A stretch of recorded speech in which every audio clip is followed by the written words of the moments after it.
Bonjour à toutes et à tous, et ravie d'être avec vous pour ce webinaire de la rentrée. Donc, 10 questions à se poser avant de lancer un projet IA dans l'immobilier. Alors, on vous propose un webinaire en 3 temps. Tout d'abord, découvrir les applications de l'IA dans le bâtiment. Ensuite, la vision d'un acteur de l'immobilier sur l'IA. Et puis, enfin, les questions du déploiement d'un projet IA dans l'immobilier. Pour ce webinaire, on a la chance d'avoir à nos côtés Amélie Cordier, Diane de Pompignan et Pascal Loisel, que l'on vous présentera plus en détail dans ce webinaire. Et je vous propose de faire une petite introduction sur les organisateurs de ce webinaire, à savoir ConstructLab et hashtag le plus important. Alors, ConstructLab, en quelques mots, c'est un réseau d'une centaine de membres dans le BTP. Notre ADN, c'est l'intelligence collective et l'innovation durable. On part souvent de cailloux dans les bottes de chantier et on essaye de trouver des solutions à plusieurs en réunissant des acteurs très diversifiés du secteur de l'immobilier et de la construction, y compris donc les prestataires de plateformes numériques, et on va jusqu'à la création de start-up. Et je pourrais citer 2 exemples, Faircost, la gestion du compte prorata, et également Blick, le smart locker du chantier. Voilà, je vais passer la main à Eric pour présenter hashtag le plus important et introduire ce webinaire. Merci beaucoup Saïna. Donc Eric Campanini, effectivement je représente ici hashtag le plus important. On est un think tank et Action Lab indépendant qui réunit près de 300 personnes sur des profils très différents. Et allez, la vision d'hashtag le plus important, c'est de se dire qu'on pourrait réduire une partie de l'insécurité économique et sociale de nos concitoyens en investissant un peu plus dans les compétences et particulièrement dans cette période de transition écologique et numérique. Donc une dimension très inclusive avec pour particularité de travailler, en tout cas d'essayer de travailler sur des solutions très concrètes et des propositions auprès du secteur public et des entreprises. Donc vous nous retrouvez effectivement sur le site hashtag le plus important. Je représente aussi une société qui s'appelle Le Pont, qui est une école de la data et de l'intelligence artificielle, et vous comprenez que ça fait complètement le sens avec la session d'aujourd'hui. Par rapport aux travaux d'hashtag le plus important, je vous invite, si les sujets d'intelligence artificielle vous intéressent, et j'en ai l'impression avec votre participation, on travaille beaucoup sur tout ce qui est management algorithmique et en comment on peut reprendre le contrôle de l'IA au travail. On aura l'occasion d'en reparler un peu plus tard. Peut-être pour commencer, Saïna, on va poser un peu le décor avec Amélie. Tout à fait. Je vais présenter donc notre amie Amélie. Amélie, vous êtes ingénieure, docteur en intelligence artificielle, maître de conférence à l'université, enfin vous avez été, pardon, maître de conférence à l'université de Lyon 1 et l'IRIS pendant plus de 10 ans. Vous êtes aussi fondatrice du Lyon is AI, qui est cette association qui rassemble des passionnés de l'intelligence artificielle. Et vous êtes aujourd'hui une consultante indépendante auprès des entreprises. Et j'insiste sur le côté indépendant, parce qu'on va voir que ça vous donne une liberté de parole qui est vraiment intéressante.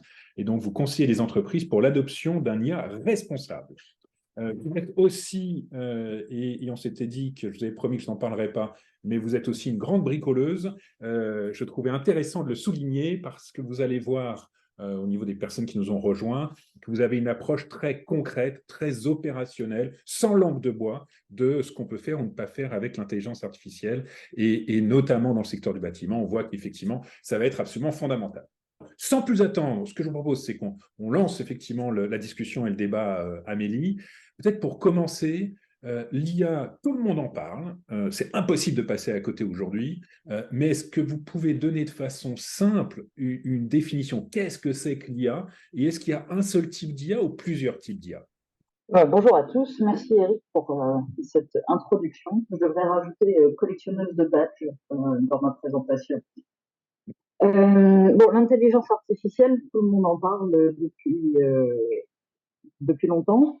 Tout le monde en parle depuis novembre 2022, parce parce que le raz-de-marée OpenAI, et en particulier ChatGPT, a rendu accessible à tous une technologie qui existe, enfin des technologies qui existent depuis très longtemps. Alors, pour répondre à votre question, l'intelligence artificielle, avant tout, c'est une discipline scientifique qui existe depuis les années 50, qui est utilisée dans les entreprises depuis bien avant novembre 2022. La plupart des entreprises qui ont des vrais problèmes à résoudre ont utilisé l'intelligence artificielle avant qu'OpenAI ne s'en mêle. Mais effectivement, le côté médiatique de ce qui se passe autour de OpenAI et de ChatGPT, on y reviendra, fait qu'on en parle beaucoup aujourd'hui. Alors, à la question, est-ce qu'il existe une intelligence artificielle ou des intelligences artificielles? Mais il en existe plusieurs. L'IA, c'est une discipline scientifique, c'est aussi un outil, enfin, ce sont des outils pour résoudre des problèmes. C'est des outils numériques, des outils informatiques, et il existe quasiment autant d'approches d'IA que de problèmes qu'on a à résoudre. Celle dont on parle beaucoup aujourd'hui, c'est l'intelligence artificielle générative, qui est, on pourrait dire, une nouvelle version des intelligences artificielles précédentes, qui est un peu plus généraliste, qui permet de résoudre des problèmes auxquels on ne s'attaquait pas nécessairement précédemment parce qu'on ne les avait pas identifiés comme des problèmes, et qui est surtout très accessible. On en parlera dans la suite des sujets. Juste pour terminer, d'apporter des éléments de réponse à votre question, ce qui est intéressant dans le débat aujourd'hui, c'est que le boost que nous apporte le dialogue autour de l'intelligence artificielle générative, en fait, ça permet de ramener sur le devant de la scène des outils bien traditionnels de l'intelligence artificielle auxquels personne ne s'intéressait jusque-là, ou en tout cas trop peu de personnes. Donc ça donne un petit coup de fraîcheur au débat qui est assez intéressant. Et pourquoi personne s'y intéressait? Alors, parce que alors moi, ça fait des années que je fais de l'intelligence artificielle. J'ai commencé en 2004, à l'époque où ma grand-mère pensait que c'était de la science-fiction.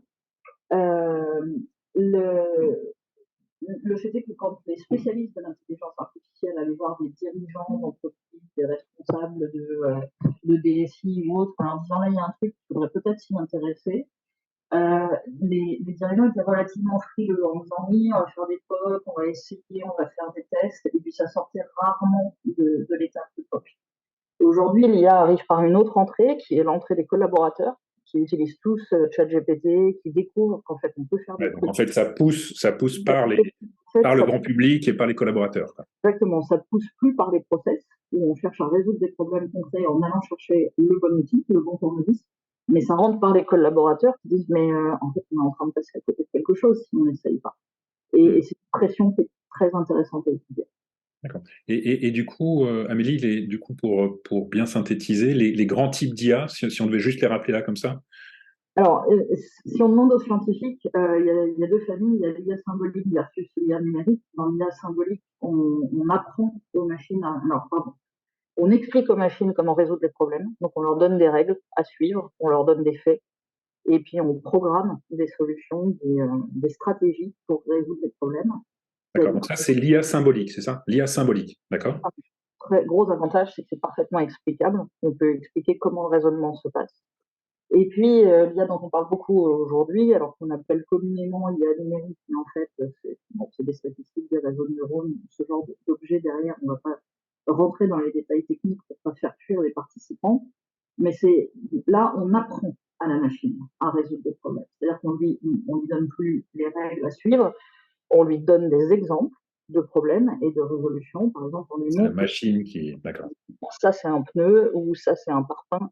Et c'est la machine qui va elle-même développer ses propres stratégies, entraîner ce qu'on appelle des modèles pour résoudre, pour savoir faire la tâche pour laquelle on l'entraîne. Donc d'un côté on forme, de l'autre côté on entraîne.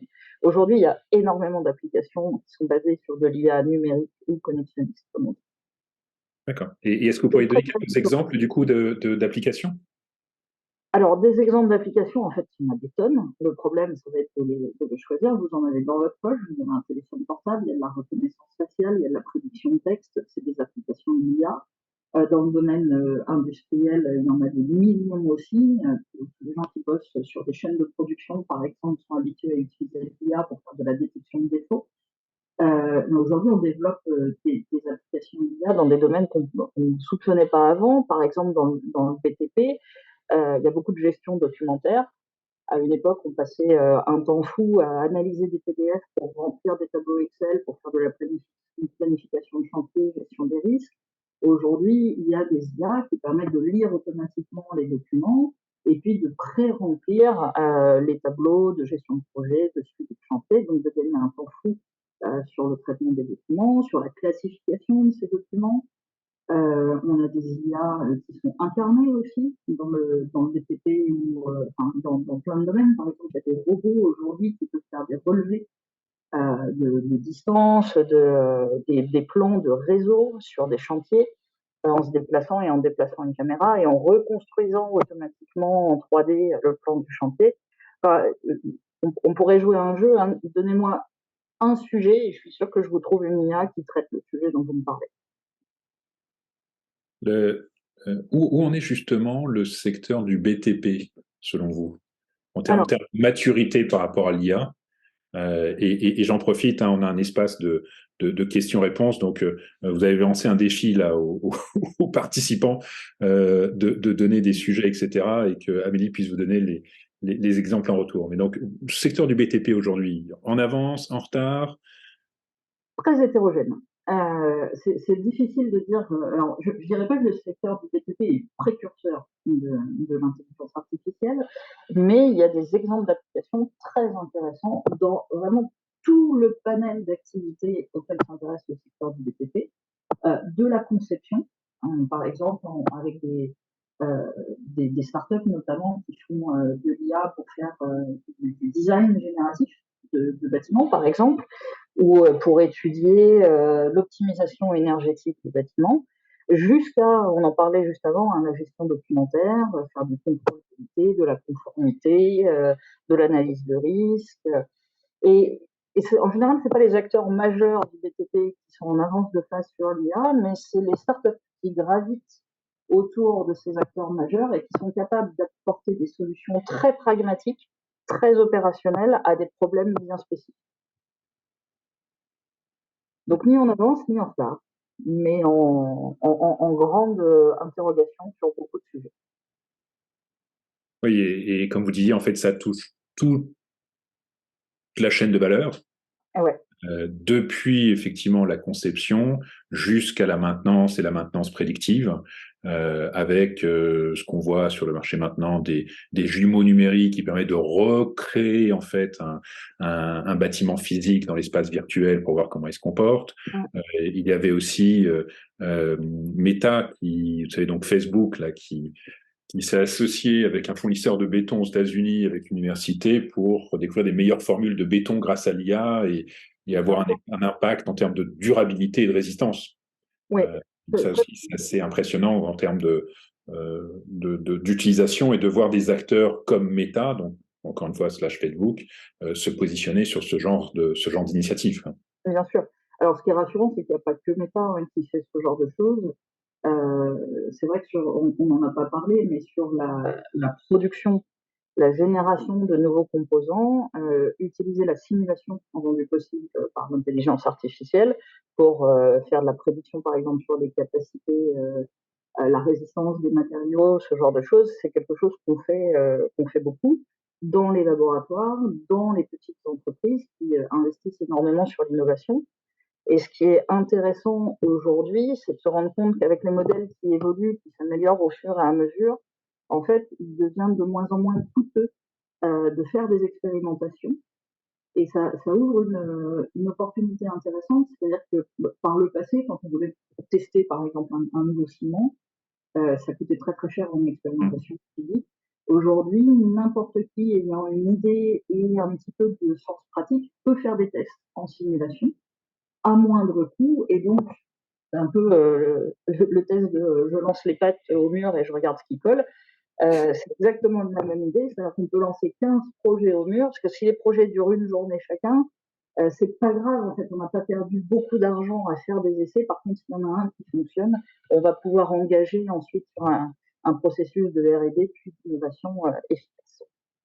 Oui, avec des promesses qui semblent quand même extrêmement intéressantes. Si je reprends l'exemple de Meta et de ce fournisseur de béton aux Zynga aux États-Unis, ce qu'ils annoncent, c'est que les formules qui ont été alimentées par l'IA réduiraient l'empreinte carbone du béton de 40%, tout en maintenant résistance et durabilité. Ce qui du coup est aussi une promesse pour du coup les projets qui seraient pas tombés du mur. Ça peut donner des éléments et on en discutait ensemble parce que c'est votre passé de chercheuse qui me fait penser au MIT. Un garçon vient de lancer effectivement un projet de recherche pour dessiner des bâtiments qui utiliseraient moins de béton justement en utilisant l'IA sur le sujet. On a une question sur, parce que le défi a été relevé, l'IA pour l'automatisation de la gestion des risques dans le contrôle technique ou la sécurité et prévention sur chantier. Ok. Alors, voilà, c'est bon. Je viens de relire en même temps que toi la question. Alors, j'ai deux exemples qui me viennent en tête, hein, dont je connais très bien le fondateur, qui est la startup qui s'appelle AI Thunders, qui est basée à Saint-Étienne, je crois, qui fait depuis bien avant ChatGPT de la lecture automatique de documents contractuels pour mesurer les risques chantiers dans les documents, donc c'est-à-dire prévoir, par exemple, identifier tout ce qui est pénalité de retard, etc.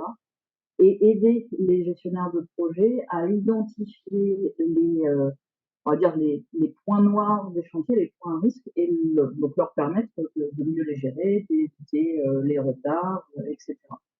Et sur l'aspect sécurité sur le chantier, alors là, il y a vraiment pléthore d'applications qui existent, basées essentiellement sur un objet très simple qui est le téléphone portable et les caméras de sécurité de chantier, et tout simplement avec de la reconnaissance d'image, on peut, alors c'est discutable hein, sur de nombreux aspects, mais l'idée est intéressante.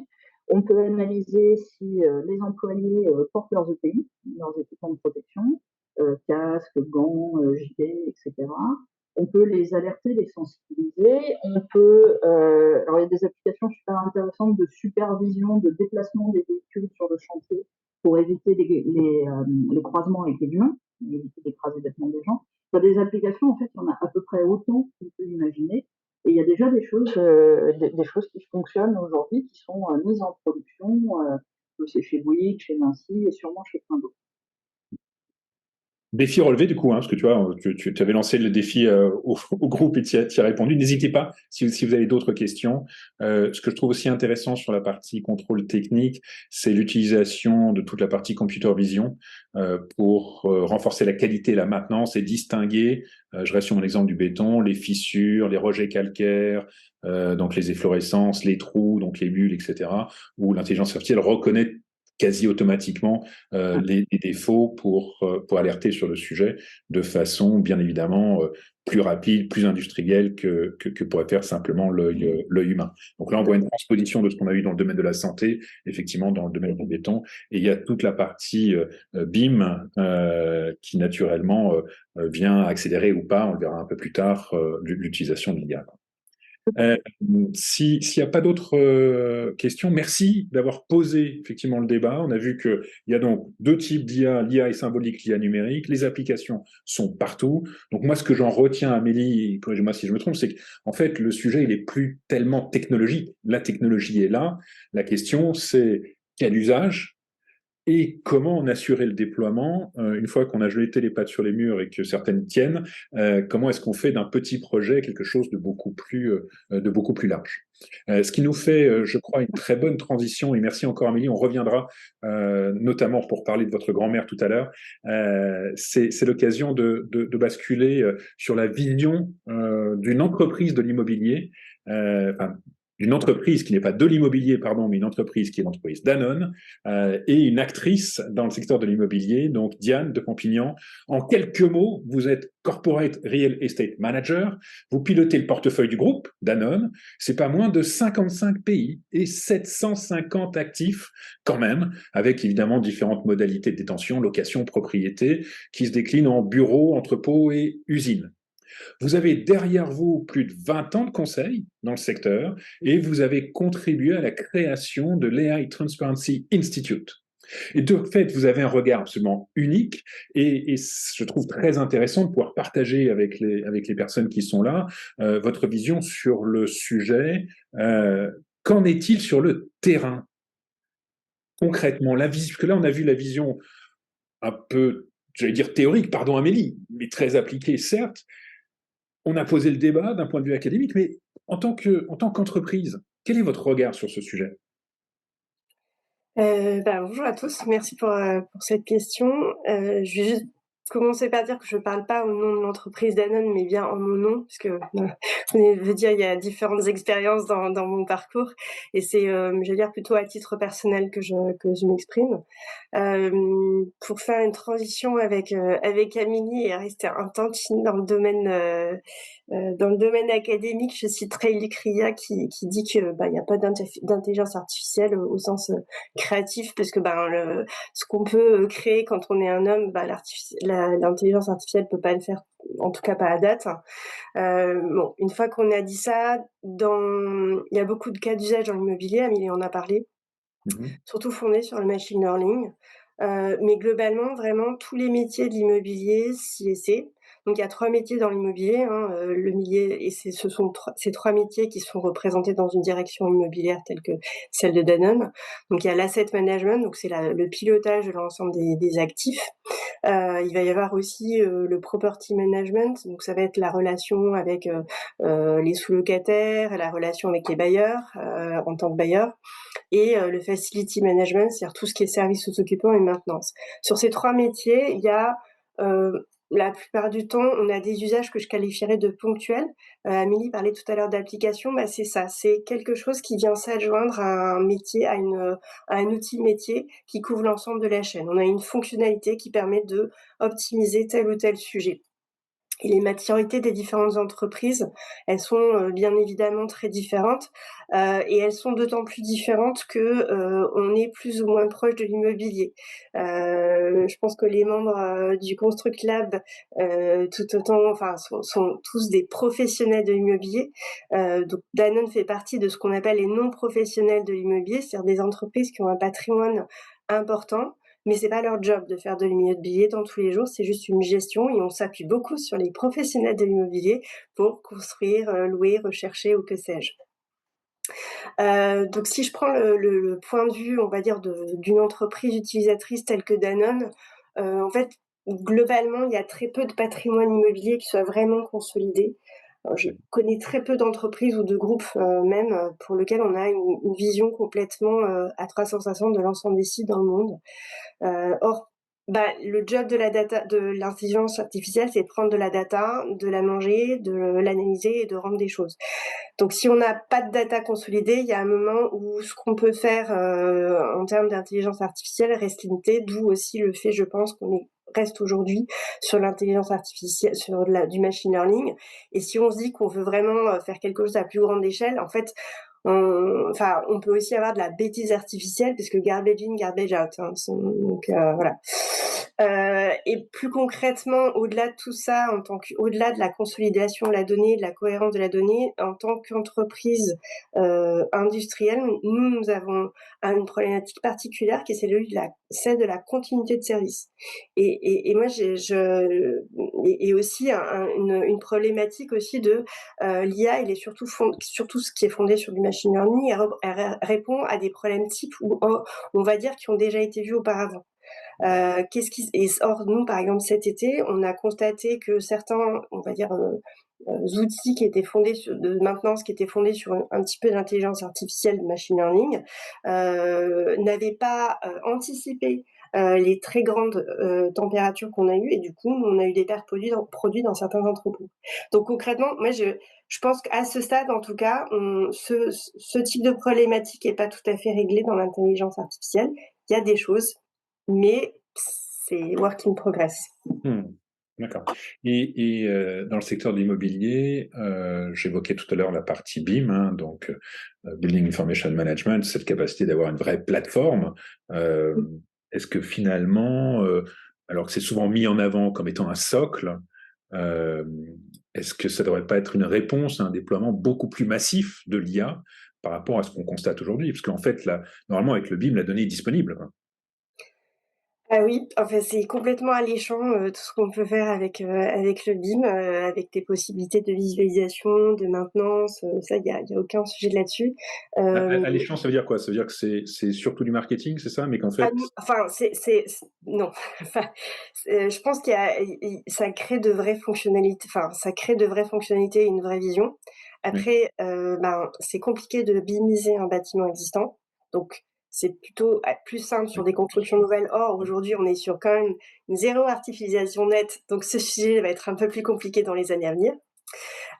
Et ensuite, le ROI globalement du BIM, il est pas complètement, enfin arrêté ou en tout cas établi. On est aujourd'hui beaucoup sur des, on va dire, des débuts de projets de BIM, notamment sur les bâtiments existants, et de ROI vraiment systématique en utilisation, enfin, il y en a pas forcément beaucoup. Mmh. Ça nous empêche pas quand même, nous en tout cas, enfin en tout cas dans le cas de Danone ou même globalement des entreprises similaires à Danone, de lancer des initiatives ou des POC, s'appuyant, je le disais tout à l'heure, surtout sur des initiatives de machine learning. Par Vous avez exemple dans des la exemples justement là sur des bah, points que ça en aurait fait, pu. ils ont été, quelques-uns ont déjà été mentionnés par Amélie. Donc, par exemple, dans le cas de l'asset management, on va avoir, ou de la recherche de property ou et du property, on a effectivement des systèmes qui permettent, d'optimiser la gestion, documentaire et de remonter des alertes pour optimiser la liquidité et le rangement et la complétude des données. On a aussi, peut-être un point sur la recherche de localisation optimale. Par exemple, nous, pour un entrepôt, et ben, il faut qu'il soit vraiment optimalement, positionné entre le marché, d'achalandise, on va dire, la force de travail et là d'où vient, le produit. Donc en fait, pour des optima, pour la recherche d'optima, pour la recherche de location, on utilise aussi, certains systèmes, fondés sur l'intelligence artificielle. Enfin pas nous, en tout cas nos les acteurs auxquels on a recours, hein. Et dans le domaine de la maintenance, on travaille beaucoup sur des outils un peu de ce type-là, ou en tout cas des initiatives de ce type ou des équipements, de ce type, avec une recherche d'optimisation énergétique, notamment dans une perspective de décarbonation, c'est assez actuel, hein. Par exemple dans les entrepôts, et demain on aura de plus en plus de maintenance prédictive, si tant est que le sacro-saint BIM dont vous parlez, se déploie partout. Voilà. Le... Super clair, merci beaucoup. J'invite les personnes qui sont dans la salle effectivement à poser des questions. On a quand même la chance d'avoir à la fois le point de vue d'Amélie et celui de Diane qui sont vraiment intéressants. Le thème de ce webinaire, c'est effectivement les 10 questions clés à se poser. Euh, Qu'est-ce que vous auriez, de votre point de vue, Diane, comme conseil à donner pour ceux et celles qui voudraient lancer un projet en tenant compte du regard très opérationnel que vous avez sur ce sujet de l'IA dans une entreprise non cœur de métier immobilier.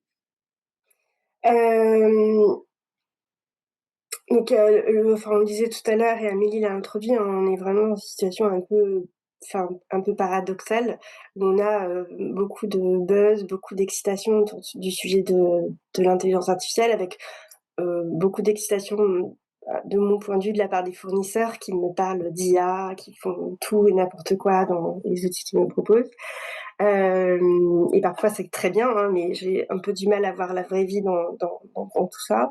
Le niveau de maturité, il est donc très inégal, je le disais tout à l'heure, et concrètement, bah, j'aurais je pense 3 principaux points, ou 3 principaux conseils à donner. Le premier, c'est bien choisir les use cases. Enfin, vraiment, il y a les 3 critères pour le choisir. D'abord, l'engagement du métier, puisque typiquement, nous, on n'est pas cœur des métiers, donc pour que le projet y parte, c'est forcément main dans la main avec le métier, parce que l'immobilier est au service du métier, des entrepôts, des usines, de la production. Donc on va être complètement main dans la main pour que, bah, quelque part, le use case, il corresponde vraiment, il soit fiabilisé, il soit concrétisé. Le deuxième point, c'est le ROI. Il faut qu'il soit à très court terme et avec un investissement minimal, bien évidemment. L'idée, c'est vraiment, et on l'a dit, enfin, Amélie le disait, on peut avoir des use cases qui coûtent pas très cher et on peut imaginer des dispositifs d'IA simples à fort gain. Et le vrai sujet, et c'est le troisième critère pour bien choisir le use case, c'est le caractère réplicable pour aller au-delà du POC. Et c'est d'autant plus important que nous, on est dans un groupe assez décentralisé. Et donc, du coup, ce qu'on va faire dans un pays, c'est pas mal de se dire, voilà, je vais le tenter dans un autre pays et peut-être la belle histoire peut se reproduire. Mais c'est un vrai débat, le passage à l'échelle. Je parlais tout à l'heure de continuité de service. Moi, parfois, qu'est-ce qui peut m'assurer que l'IA que je mets en place, en le passant à l'échelle, ça va, dans un entrepôt par exemple, ça va pas réduire mon efficacité ou ça ne va pas obérer ma continuité de service. Aujourd'hui, ce sujet-là, dans le choix du use case, il est souvent un peu critique. Donc, on va dire premier conseil, bien choisir le use case. Deuxième, l'importance de la data. C'est vraiment la clé de voûte. Voilà, on donne de la donnée à manger pour que ça produise des choses intelligentes. Il y a beaucoup d'initiatives et pour nous assurer, il y a un vrai discours à avoir sur la notion de fiabilité et de sécurisation et de fiabilisation et de cohérence de la donnée. Nos éléments de langage, ils s'appuient autour de, on va dire, tout ce qui est la donnée solidaire, le fait que c'est un bien commun. La donnée solidaire, qu'est-ce que c'est la donnée solidaire? C'est une sorte de bien commun. C'est-à-dire que ça peut créer un effet papillon. Si je peux, en gros, si je fais une erreur à un moment donné où je rentre, je sais pas, au fin fond de, je sais plus, hier je parlais à un collègue au Ghana, voilà, si je rentre une mauvaise donnée à ce moment-là, et quand on va globalement piloter ou se dire qu'on a des alertes à avoir, en fait, si la donnée elle est mauvaise, ça peut provoquer à l'autre bout de la chaîne des effets importants parce qu'on va mal budgéter ou mal que sais-je. C'est le fait que chacun comprenne qu'il a à la fois une responsabilité chaque fois qu'il saisit de la donnée. Exactement. En fait, cette donnée va pouvoir être utilisée par d'autres et donc on est des solidaires, co-responsables de qualité de données. C'est ça. C'est ça. Et donc, du coup, c'est ça qui nous permettra, une fois qu'on a cette donnée fiable, de vraiment pouvoir analyser et être, j'allais dire, tirer à plein tout le potentiel de l'IA si tant est qu'on l'utilise. Après, une fois que j'ai dit ça, c'est facile à faire comprendre, cette notion de données solidaires.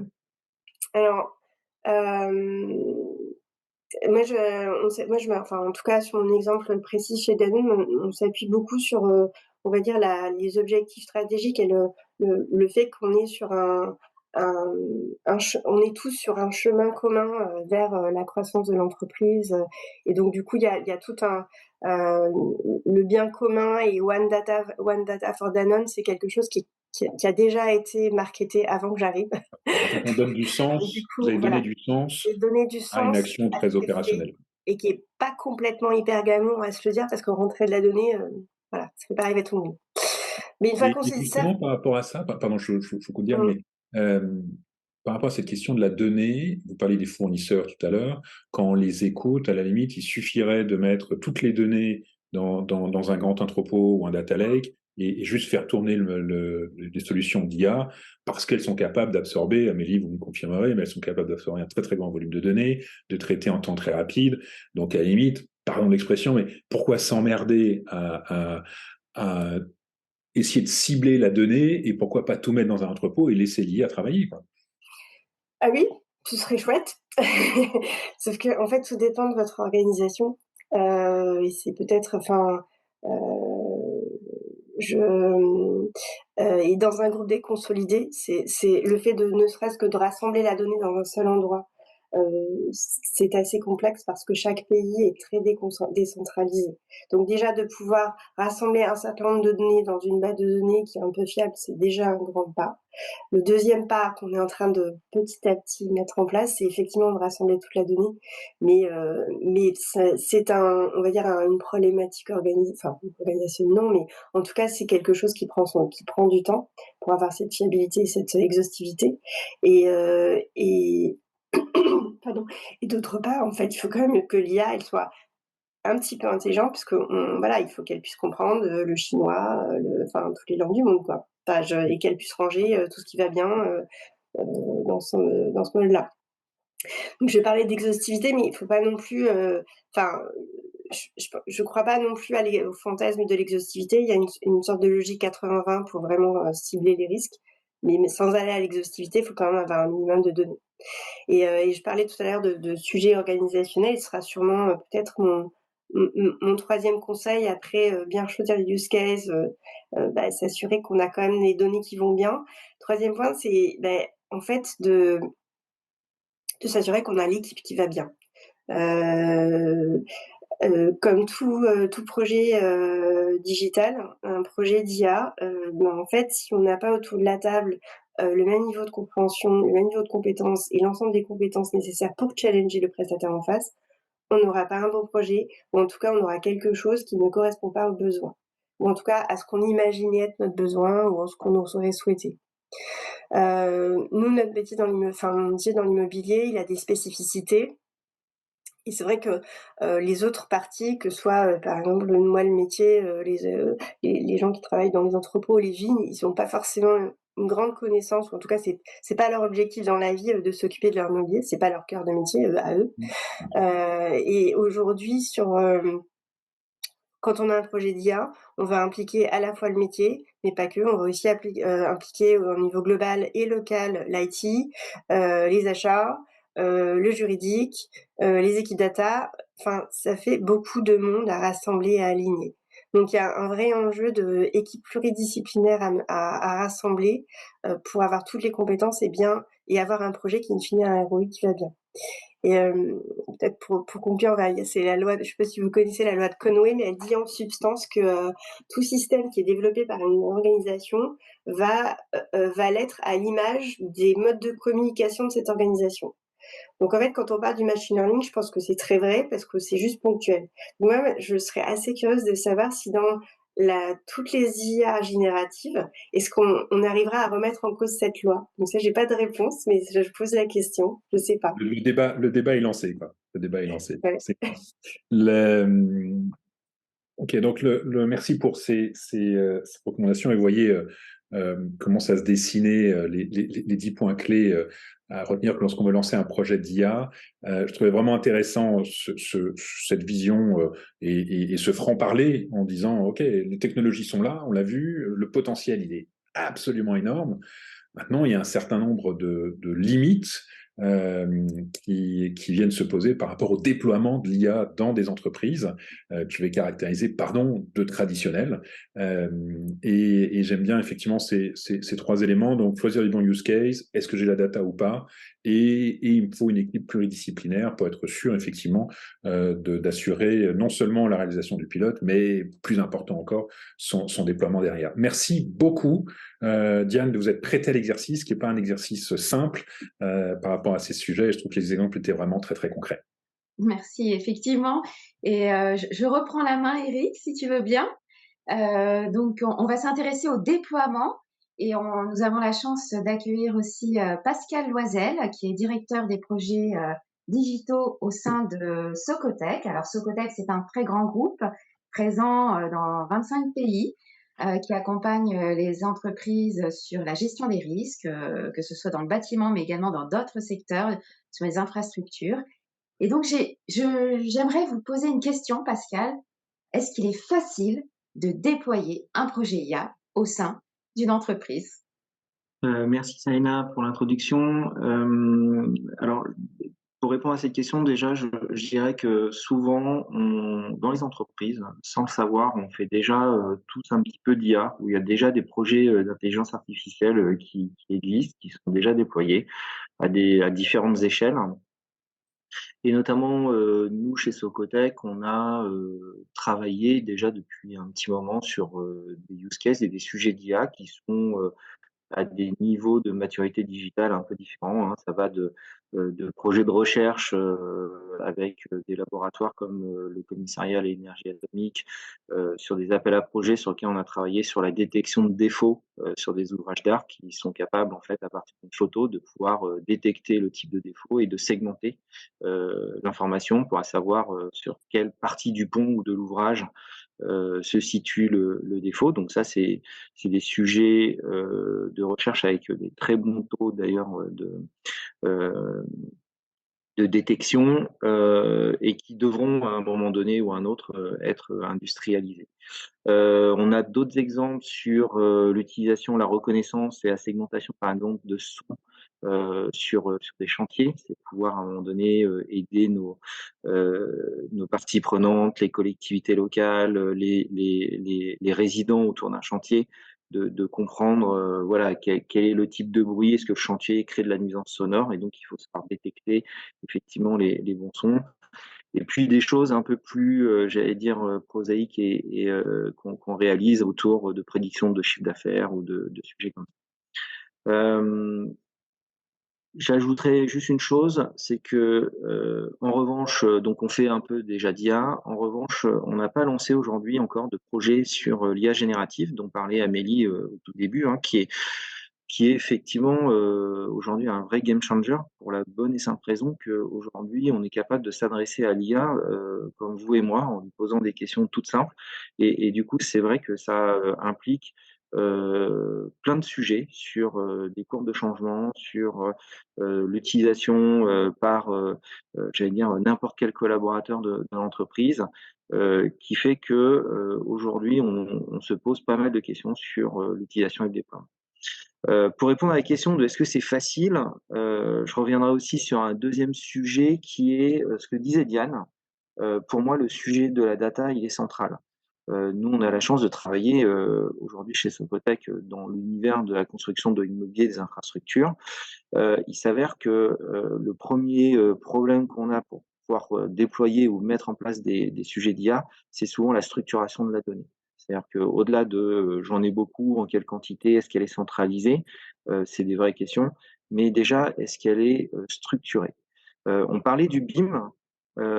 Chez Socotec, on peut partager quelque chose. Aujourd'hui, c'est qu'on a travaillé donc, depuis à peu près 2 ans à la structuration de nos données autour d'un axe analytique qui est tout simple et assez évident, mais qui est en fait la décomposition d'un ouvrage ou d'un bâtiment.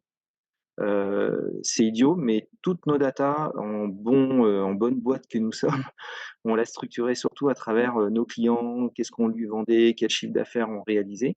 Mais souvent, bah, nos missions et nos datas n'étaient pas reliées de manière unique à un ID qui pouvait représenter bah, une chaudière, un tableau électrique, un bâtiment. Et donc, on s'est inspiré effectivement des formats BIM et IFC. Et aujourd'hui, on est capable de dire que on est capable de faire du BIM sans maquette numérique. Voilà, chez Socotec. Et ça, c'est un vrai game changer pour nous, puisque l'ensemble de nos données maintenant peuvent être structurées autour de ce qui est, j'allais dire, le sujet d'interopérabilité, c'est à savoir le besoin de Diane. C'est qu'est-ce qui s'est passé sur cette chaudière et qu'est-ce que Socotec vous avez fait sur cette chaudière, chose qu'aujourd'hui, auparavant, on ne savait pas faire et on ne savait pas dire, parce que tout était cloisonné, dans des axes analytiques autour du client. Et puis après, le dernier sujet pour dire que c'est pas si facile que ça, c'est les sujets où nous, on se pose autour de l'IA générative beaucoup de questions sur le déploiement et l'acceptation en fait de l'IA par nos collaborateurs et toutes les questions que ça génère. Est-ce que et je sais que ça va être la prochaine question, mais est-ce que l'IA elle est-elle de confiance? Est-ce que les résultats sont fiables? Voilà, il y a des vraies questions, surtout dans un monde chez Socotec où on est accrédité, cofraqué, où ce que l'on va rendre comme conseil, comme service à nos clients est souvent opposable d'un point de vue juridique. Et donc, bah, ça pose vraiment pas mal de questions là-dessus. Effectivement, la prochaine question, donc l'IA est-elle de confiance? On le voit avec ChatGPT. Lorsqu'on fait une recherche, on n'a pas les sources de données, donc finalement, est-ce qu'on peut faire confiance à ces IA? Qu'est-ce que vous pouvez nous dire sur ce sujet? Comment avancez-vous?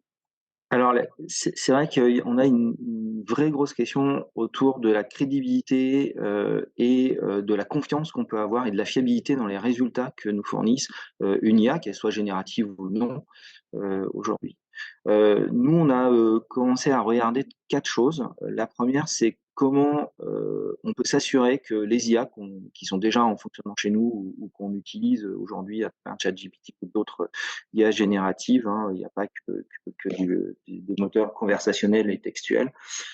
C'est la surveillance de l'IA. Justement, c'est comment on fait pour que nos ingénieurs, nos techniciens et nos collaborateurs puissent dire à un moment donné, ce résultat, il est bizarre. Donc il y a la mise en place de process, notamment d'amélioration continue, qui va permettre effectivement de continuer à fiabiliser l'intelligence artificielle dans le temps. Et ça, c'est pas si simple parce que il faut savoir détecter, il faut savoir à un moment donné remettre en question aussi les résultats, les recontextualiser. Et donc, on a cette question de structuration de processus de remontée de problème. Le deuxième sujet pour nous, c'est la traçabilité des données. Euh, oui, c'est important pour nous de savoir sur quelle source et quel corpus d'informations elle va se nourrir, entre guillemets.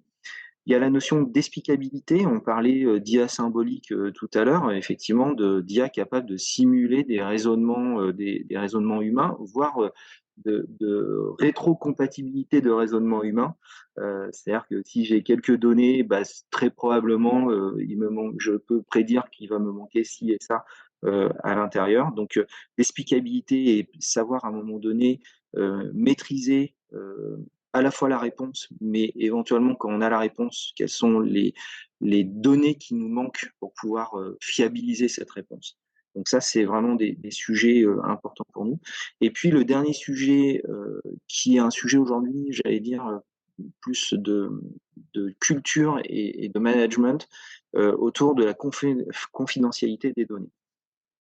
À savoir que aujourd'hui, typiquement, un exemple très précis, c'est que si nos collaborateurs utilisent ChatGPT pour travailler et au quotidien, on a du mal aujourd'hui à s'assurer que les données Socotec de rapports, d'informations ne soient pas mises effectivement à contribution pour enrichir un modèle public. Et donc ça pose effectivement aussi des questions qu'on essaye de résoudre, entre autres, par de la formation, de la culture, de l'acculturation et une charte d'engagement, effectivement, de la part de nos collaborateurs. D'accord. Merci Pascal. Alors, je m'adresse aux spectateurs. Si vous avez des retours d'expérience aussi sur ces sujets de confiance, n'hésitez pas à interagir dans le chat. En préparant ce webinaire, vous m'avez également parlé des projets propriétaires ou open data. Finalement, c'est quoi? Comment les définir? Et puis, quels conseils donneriez-vous pour choisir l'un ou l'autre lorsqu'on a un projet IA? Au-delà de l'open data, effectivement, on avait échangé sur les sujets un peu de comment. La question qu'on peut se poser, c'est est-ce qu'il faut qu'on fasse un projet d'IA avec, j'allais dire, une technologie propriétaire, comme ChatGPT, typiquement avec Microsoft, ou est-ce qu'aujourd'hui, pour des sujets de confidentialité de données et de coûts, est-ce que des projets open source pourraient être une solution? On n'a pas de réponse parfaite. J'allais dire, ça dépend des use cases, ça dépend effectivement d'un principe qui est aussi de ne pas dépendre d'une technologie en tant que telle. Si on est complètement enfermé avec ChatGPT, quel est le coût un jour de pouvoir s'arrêter si à un moment donné les coûts augmentent ou autre, ou même un projet open source qui pourrait devenir payant par la suite. Et donc ça, c'est hyper important de pouvoir faire cette différence parce que les sujets de technologie propriétaire et des sujets de technologie open source, en fait, nous amènent effectivement sur des modèles d'utilisation autour de soit c'est payant, soit c'est gratuit, mais potentiellement c'est peut-être aussi un peu moins puissant, un peu moins à jour, parce que les projets open source se développent par une contribution de la communauté au global, et des fois la communauté avance moins vite que dans d'autres entreprises. Donc c'est pas un sujet évident, mais c'est un sujet qu'il faut se poser si on veut à un moment donné pouvoir déployer ça massivement. Et je reviens également, vous avez dit payant ou gratuit, sur ce que disait Diane aussi en prérequis, c'est de s'intéresser au ROI finalement des projets IA. Lorsqu'on déploie, c'est un sujet essentiel. Quelle recommandation auriez-vous sur ce sujet? Comment calculer son ROI? Est-ce qu'on y arrive déjà? Première Alors voilà, question. c'est vraiment la bonne question. Je donnerai un exemple autour de l'IA générative et l'utilisation par exemple d'un modèle comme ChatGPT. Aujourd'hui, vous payez, finalement, ils ont un modèle de paiement assez sophistiqué autour de la notion de token. Un token, c'est des chaînes de caractères. Donc, c'est dit autrement, lorsque vous allez nourrir le contexte de l'IA, vous allez lui transmettre des informations, des prompts, lui donner des instructions. Et ces instructions, le nombre de caractères est payant. Donc, ça, c'est le premier élément. Et puis ensuite, la réponse que va vous faire ChatGPT, elle est payante avec un facteur 2 ou 3 d'ailleurs par rapport aux instructions qu'on lui donne. Je donnerai un exemple très simple. Imaginez qu'il y ait un rapport de 500 pages à un moment donné à résumer. Et ben, ce rapport de 500 pages, si on le résume en 10 pages, et ben, il va falloir lire les 500 pages, donc ça c'est un coût.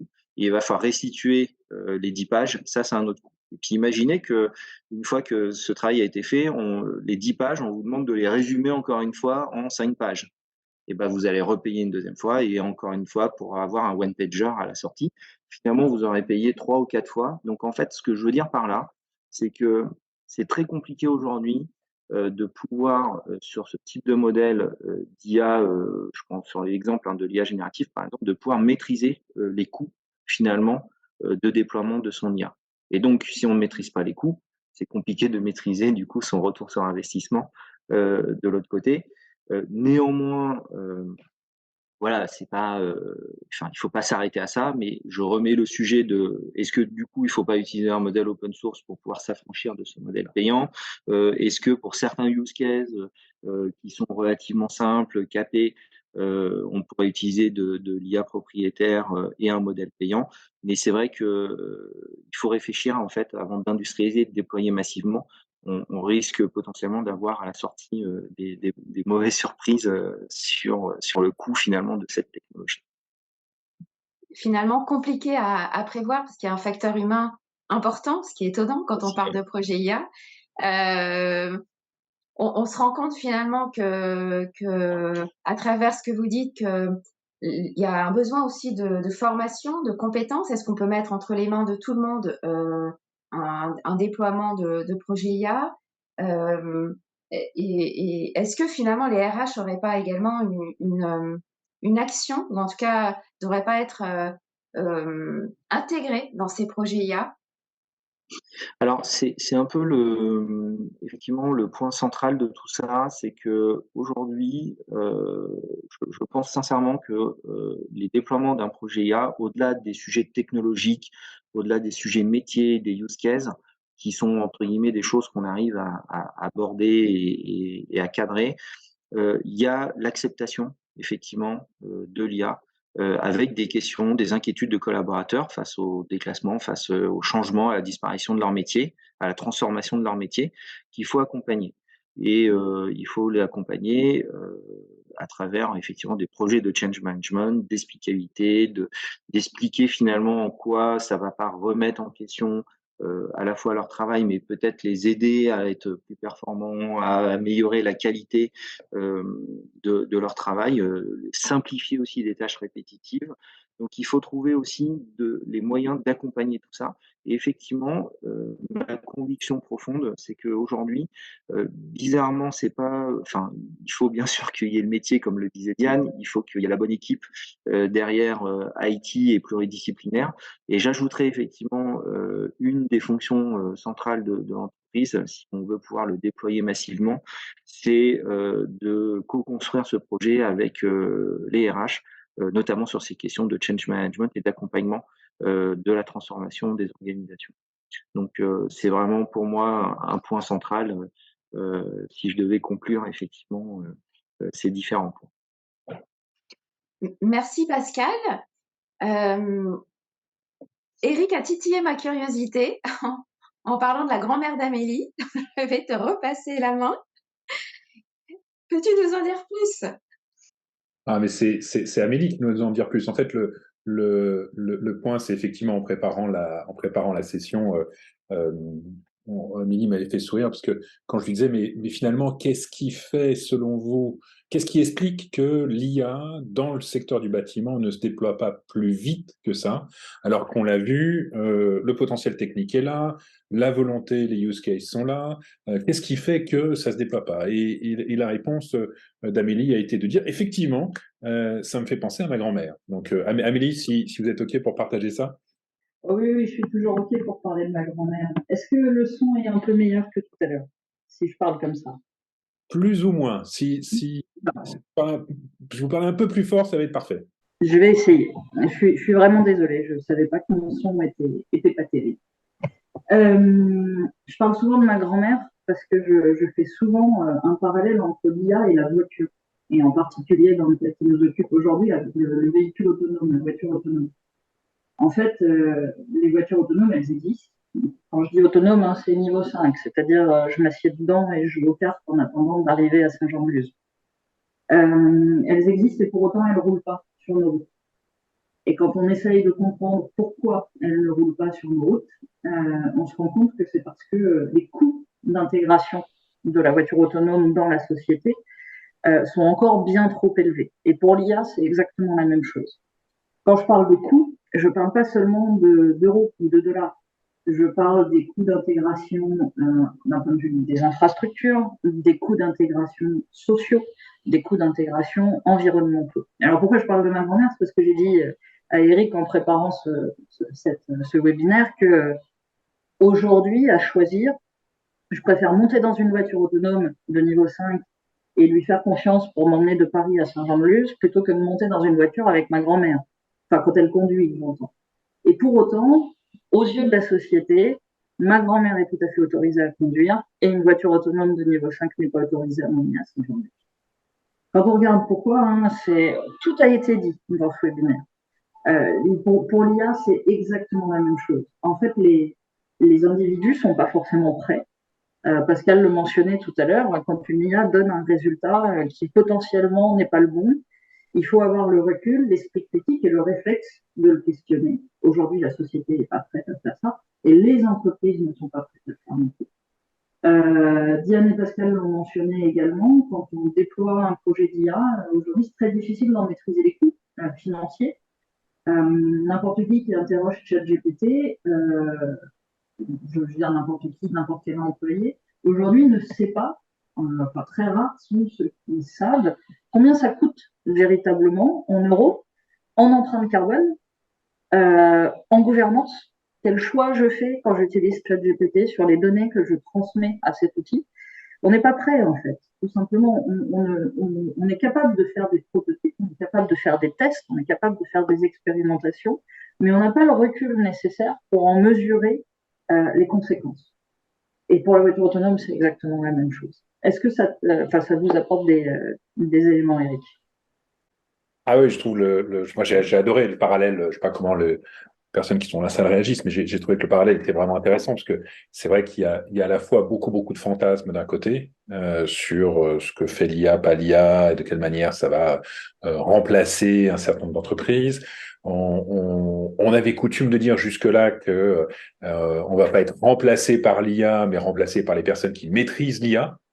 Donc ça, c'est une chose. Maintenant, il y a effectivement une vraie question, et je trouve que à la fois le témoignage de Pascal et de Diane était très éclairant sur ce parler vrai et le fait de dire, ouais, on sent bien qu'il y a quelque chose, mais faire des pilotes, c'est une première étape. Arriver à déployer ces pilotes-là à l'échelle de l'entreprise, c'est effectivement une toute autre dimension. Donc, tout en maîtrisant leur évolutivité. Tout en maîtrisant leur évolutivité et en intégrant aussi l'impact écologique dans l'utilisation de l'IA. Je rappelle que ne serait-ce que l'utilisation de ChatGPT crée naturellement une sollicitation au niveau des serveurs et des data centers, et on peut tirer le fil jusqu'à l'impact entre ChatGPT d'un côté et la consommation de l'eau nécessaire pour rafraîchir les data centers. Donc il y a aussi une dimension environnementale qui nous tient particulièrement à cœur. Alors je sais chez Construct Lab et aussi chez Hashtag le plus important sur cette dimension inclusive, dans cette transition écologique et numérique, comment est-ce qu'on arrive à réconcilier les deux impacts? Et Diane le rappelait tout à l'heure, c'est vrai qu'il y a peut-être une surexcitation de l'écosystème de start-up, d'éditeurs, de consultants d'un côté, une communication grand public massive qui parfois peut faire peur et une réalité d'entreprise. Et c'est ça aussi, je pense, l'intérêt de ce genre de webinaire, de réunir des personnes de profils très, très différents et très complémentaires. Donc, merci. Une salutation à votre grand-mère. Je garde en tout cas l'exemple et le parallèle sur le sujet.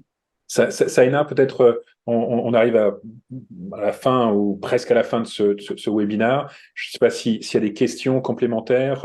N'hésitez pas, on a Tout à quand même. fait. Et je me retourne vers Claire. Est-ce que, je ne sais pas si on a des questions, en tout cas, merci d'avoir témoigné. Merci à nos intervenants. Je pense qu'on a également résumé les 10 questions à se poser dans un slide. Voilà, on a essayé d'être exhaustif. Euh, Tout à fait. Alors pour l'instant, pas de questions. Et d'un côté, vous avez été tellement clair, tellement riche dans vos présentations, à la fois spécifiques et totalement ancrées sur nos réalités. Et j'adore l'exemple de la grand-mère, moi aussi, parce que je le trouve totalement représentatif de ce que nous vivons et là où nous en sommes. Donc je pense que tout le monde est bouche bée par rapport à ce que vous avez vu et expliqué. J'ai remis la slide de nos magnifiques présentateurs qui n'avaient pas pu arriver tout à l'heure et je passe à celle qui nous intéresse avec la synthèse qui a été faite justement des 10 questions à se poser pour lancer un projet IA dans l'immobilier. Revenons sur le sujet qui nous intéresse par rapport à ce webinaire. Donc, quel est le use case concerné? Les équipes métiers sont-elles impliquées? C'est tout ce que nous avons vu tout à l'heure. Quelle équipe pluridisciplinaire constituée autour du projet IA partage-t-elle le même niveau de compréhension et de compétences? Très, très important. De quelle data dispose-t-on, aussi bien en tant que qualité qu'exhaustivité? Comment s'assurer de la fiabilité et du niveau de contrôle de l'IA utilisé? Vous l'avez évoqué tout à l'heure. Comment protéger la confidentialité de ces data? Grands enjeux. Faut-il développer un projet propriétaire ou en open source? Ça, à vous de voir par rapport à vos projets. Comment maîtriser le coût lié au prompt? Quelle implication des RH dans l'accompagnement au changement? C'est même tout un projet qu'on pourrait développer ultérieurement parce qu'on a toute cette question de la relation homme-machine, j'allais dire, et du rapport humain. Quel est le ROI de l'industrialisation d'un projet IA? A-t-elle un impact positif sur nos enjeux de décarbonation? Alors, avec ce qu'Amélie a expliqué, on a déjà eu une idée de la question par rapport à tout ceci. C'était vraiment très intéressant d'avoir tous ces points de vue. C'est la première fois que Construct Lab et Hashtag le plus important collaborent pour présenter un webinaire ensemble. Je vois que toujours pas de questions, donc on va profiter. Saïna, si tu veux bien oui, alors. l'actualité du Construct Lab et des ateliers à venir, s'il te plaît. Merci Claire. Oui, je voulais juste vous présenter 2 ateliers à venir. Alors le premier sur l'ID chantier. On parlait de data et effectivement l'ID chantier c'est un peu le SIRET de l'entreprise pour le chantier. Aujourd'hui chaque acteur a son propre ID. L'objectif et l'idée de cet atelier c'est pourquoi n'aurions-nous pas un seul et même ID pour nos chantiers, pour permettre notamment l'interopérabilité des outils numériques et effectivement une meilleure structuration de la data. Donc ça, c'est un atelier qui aura lieu le 25 octobre. Je vous mettrai également le lien pour vous inscrire si vous êtes intéressé par cet atelier. Et puis, on souhaitait également vous parler d'un autre atelier qui est plutôt en exploration. Les sujets de décarbonation font l'actualité de ces semaines sur la planification écologique. Et on se posait la question de la contribution finalement de cette IA pour justement piloter cette décarbonation. La décarbonation, le calcul carbone, ce sont des projets qui nécessitent beaucoup de données. Est-ce que justement, comme l'IA, on ne pourrait pas en tirer profit pour justement aller dans ces trajectoires sur lesquelles de nombreuses entreprises se sont déjà engagées. Voilà ce que j'avais à dire pour les ateliers. Je te repasse la main. Je crois que tu avais une conclusion également sur hashtag le plus important. Oui, Eric a fait le teaser, j'allais dire en intro, sur le collectif que nous sommes. Donc, c'est un think tank, c'est un action lab, c'est un collectif qui travaille bien évidemment donc pour investir dans l'humain, dans une transition écologique et numérique inclusive, donc avec énormément de projets. Nous faisons que des choses passionnantes et excitantes. Nous faisons des rapports, nous écrivons des bouquins, nous intervenons pour faire évoluer aussi les propositions de loi. Donc voilà, c'est tout l'intérêt aussi d'être dans ce type de think tank qui permet voilà, d'agir concrètement. Nous avons fait plusieurs colloques avec le Sénat, l'Assemblée nationale sur ces projets-là. Et je vais me permettre de rappeler que je suis moi à la tête de l'Action Lab, donc c'est-à-dire un organisme qui accompagne pro bono en fait les entreprises et les associations qui sont dans le domaine de l'ESS. Et donc, si jamais il y a des projets qui sont un petit peu en déroute et qui se posent des questions par rapport à tout ceci, ou si nos panélistes veulent devenir mentors de l'Action Lab, c'est également possible. Donc, nous avons encore quelques temps s'il y a des questions. Je vais arrêter le partage. Je regarde si nous avons des questions dans le chat ou dans les autres questions, non. Un retour peut-être, un commentaire des personnes qui nous regardent sur ce que vous avez appris, voilà, un ressenti par rapport à tout ce qui a été dit. Est-ce que c'est plus clair pour vous, cette notion d'IA et d'immobilier? Est-ce que vous êtes complètement perdu? Est-ce que vous voulez tous une voiture autonome de niveau 5? À vous de nous dire voilà ce qu'il en est, si vous voulez réagir. Alors, merci Saïna d'avoir partagé le lien, voilà, de parler de l'ID Chantier. Je pense voilà, nous avons un public qui est encore sous le charme de tout ce qui a été présenté. J'en profite alors pour terminer. Saïna, je te laisserai le mot de la fin. Remercier nos intervenants, donc Amélie, Pascal, Diane, Saïna et Eric d'avoir animé. Je te laisse peut-être conclure cette présentation, Saïna, si tu le souhaites. Oui, merci beaucoup, Claire. Effectivement, je vous remercie aussi pour votre participation.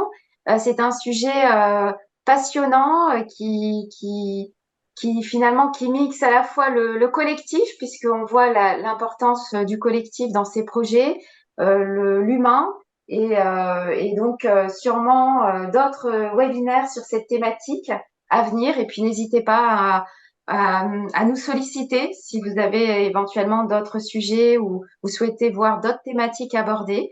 Merci à tous et puis très bonne journée et merci à tous les intervenants. C'était très riche et puis à une prochaine pour un webinaire. Et merci Hashtag le plus important d'avoir partagé ce webinaire avec Construct Lab. Avec un grand plaisir. Merci à vous, merci aux intervenants et merci à tous ceux qui étaient présents. Bonne journée à vous tous. Au revoir. Bonne journée. Bonne journée. Au revoir. Merci, au revoir.